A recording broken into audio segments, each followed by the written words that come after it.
কাজকর্ম করে চলে, ব্যবসা বাণিজ্য করে চলে, ক্ষেত খামারে নিজের ফসল উৎপাদন করে চলে। একজন শ্রমিক সারাদিন রক্ত পানি করা ঘাম ঝরিয়ে রিক্সা চালিয়ে চলে, তোমরা তাদের কাছ থেকেও চাঁদা নাও। এটি বড় লজ্জার। তারা যদি কাজ করে বাঁচতে পারে, তোমরাও পারবা।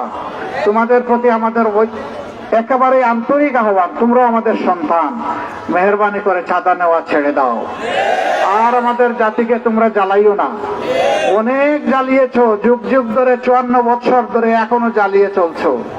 এই জ্বালাতন থেকে জাতি মুক্তি চায়। আমাদের প্রিয় জাতি একটু শান্তি চায়। সর্বত্র দুর্নীতির বিস্তার, ছোট থেকে বড় সব জায়গায় আপনি যাবেন নাগরিক পরিষেবা নেওয়ার জন্য, জায়গায় জায়গায় আপনাদেরকে অবৈধ চাঁদা দিতে হবে, ঘুষ দিতে হবে, না হইলে আপনার কাজটা হবে না।